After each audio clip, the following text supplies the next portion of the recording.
Hey everyone, today I'm going to show you how to make a Java calculator uh, using swing components of the javx.swing class. So for this you must need a NetBeans with JDK. So if you don't know about that, you can watch my previous video on how to download and install Java JDK with NetBeans. So before I go through the code and try to explain it to you, let me first show you how my calculator works.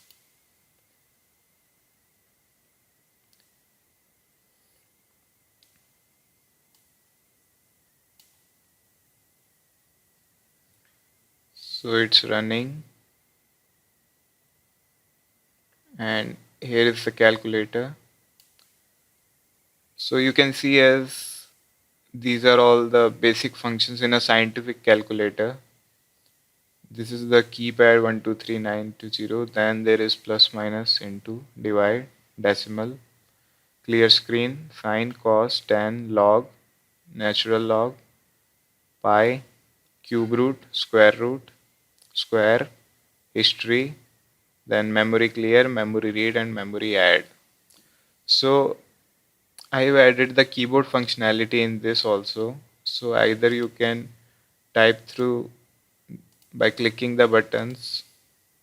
So you can input by buttons, or you can do it with keyboard also. Okay.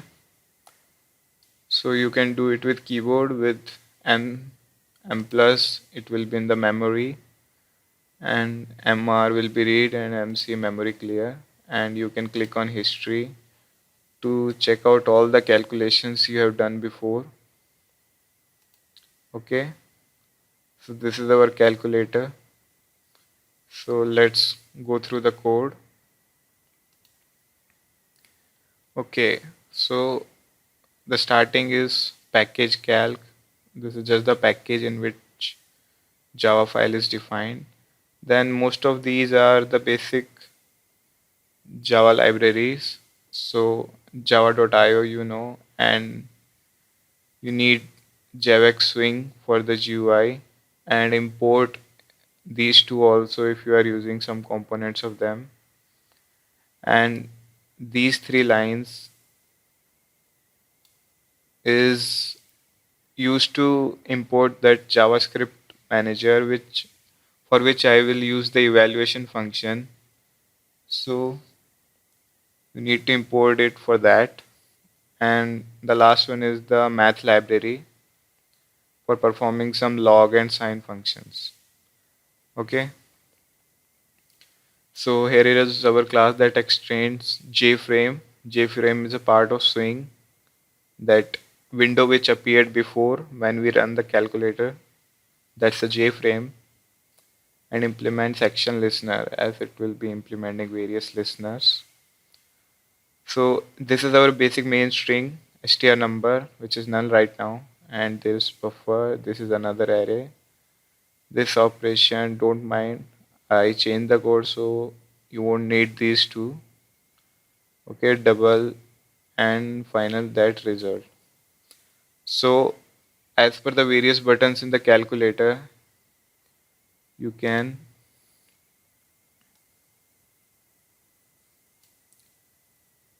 so to add a button you will need to use new J button and write the string which you want to appear on it.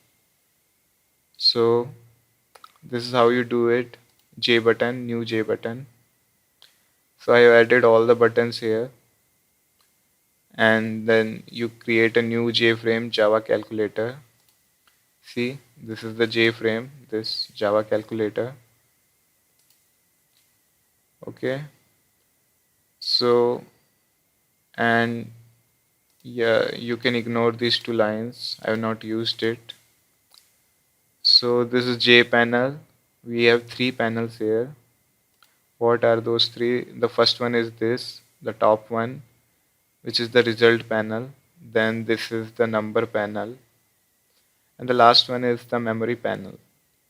Okay, and there are two text fields, this one and this one. This is memory field, and this is our basic operation text field.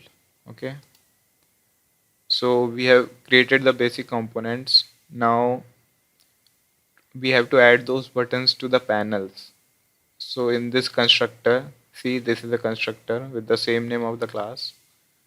First I will set the layout of the frame as a new border layout, and the number panel will be in grid layout to arrange the buttons, and the result panel will be in flow layout.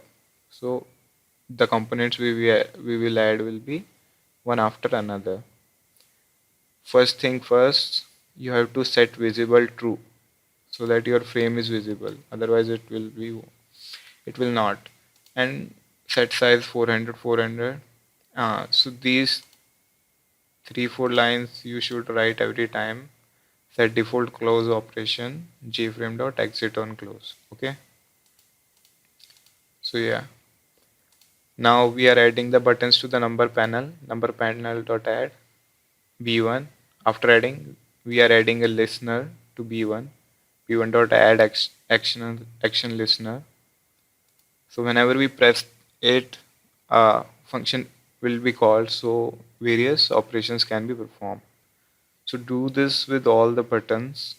Okay, so we have done it with all the buttons. Okay, finally, so to enable keyboard input, you have to add the text dot add key listener to our text field. This was our text field we created before. See, gtext field text. So you have to add key listener and a key adapter. So it will be making a new key adapter, and the event will be recorded in this E, and I will check it that if it is enter to perform some function, if it is backspace to empty our current string, it is something else, it should simply add to the string. Okay, so when I press enter, it calls equals to, same as pressing the button equal to. Okay, so now in the result panel we have added text equal to. So you can see the result panel has two components, text and equal to. And in the memory panel I have added just this memory text. Okay, so I have added a listener to EQ also. And finally I have added all the three panels to the frame. See, F was our J frame. So to all the functions with which we have added the action listener, if we click them, the event will be recorded in this E, and this function will be called action performed. So we can check the source from which it came. So if it is B1, we are setting our text field to 1, and this is another string. This is our main string that records our expression, and we are adding this 1 to this field and setting the field with 1 again. If it was something else before, we are going to append it. So it's like when I press 1, it's set to 1. When I press minus, it appends minus. Now if I press 2, see, if I press 2, it will set it to 2, and the previous one is 1 minus. So 1 minus, and it will append the new text, that is 2. So I will get the string 1 minus 2, and it will set this to again. So yeah, this is happening here. Okay, so we are doing just these simple steps to all the buttons.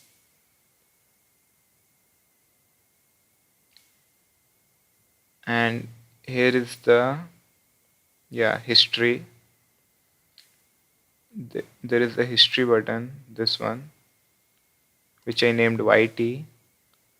So what it will do, it will create a new text area, and it will read the file which I have saved at this location, in which all our operations are are getting stored. Okay, so I have set editable to false. It is just for viewing purpose of our previous operations. So it will open a dialog box and it will create a new scroll pane to show our output. Okay, so this is the history button. Now the clear button. Clear clears everything. We set we reset every button and every variable we are using in this program. So text.setText null, operation num result operator. This is our expression, everything to null. DEC add decimal buttons. Just add plus to the our string. Same with the subtraction, multiplication, division. What log does is whatever our expression is having, it will convert it into a double by parsing it. Then we will call the math function math.log10 num1. The result will be there, and this is the procedure to write it in that file which we are opening in the history. We are opening with the history button. So this is how we write it. New file writer, file name true. True here denotes that we are appending it. So it will get the text and it will save as log plus that our result, uh, log plus our number and the result. This string it will save in the file. Okay, now we close the file, and that's how you do it. So same with the next one. In this we are just calculating log natural. Everything else is same, writing to the file. Okay, so in these kinds of button only which there is one number to be operated. In these, as two numbers are required in plus minus 2.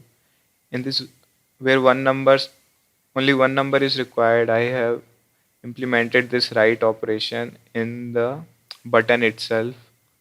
Otherwise, in which two numbers are required, like 2 plus 3, so that will be written to the file whenever we click equal to or press enter. Okay, so now same with cos, no difference with it, just calls the cos function. Same with sine, math.sine. Yeah, see.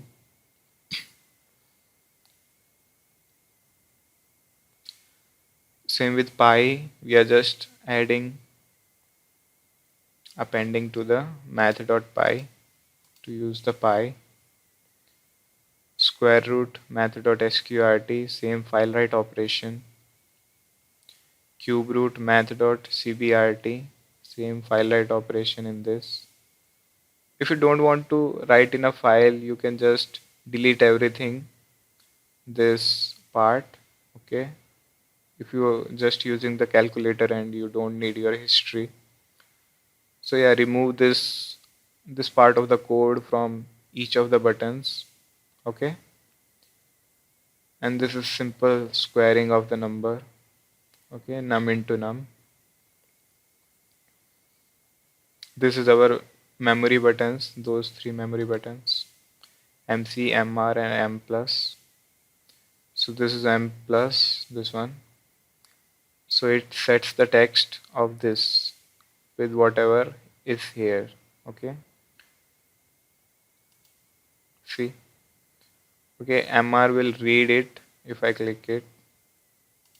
So see, and the last one MC will just clears our memory. That single variable we set here, it clears it. Okay, so now equal, when we press equal to, this equal to, it calls the equal to function. Equal to function was also called when we pressed enter. So both redirect to this function or equal to function. So if our expression is not null, We process this, and so we get the text, that is the expression written in this text field, and we call the script engine manager, that thing we included before. We included this script engine manager to make use of the evaluation function available in the JavaScript. So okay, so this is the format: script engine manager, new script engine manager. We'll create a script engine, and engine by name JavaScript engine.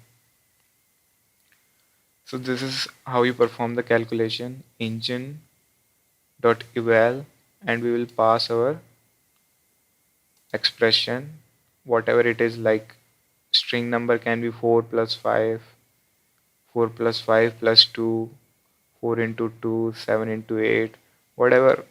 We were always appending our string number to be our expression. So we'll pass it to the function engine.eval, and it will return an object, and we will convert it to string by using the function dot toString, and we will finally parse it into a double using double dot parse double. So as our result is double, so it will get stored in the result. And then this is the same procedure. We will try to write the result in the file by opening this file. Okay, you have to create a file at this location, or you can change the location and give the location here, otherwise you will get an error.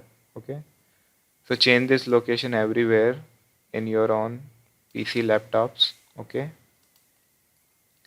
so this is, now we will write the result in the file, and that's all, and the result will be set back again in the text field, text.setText result.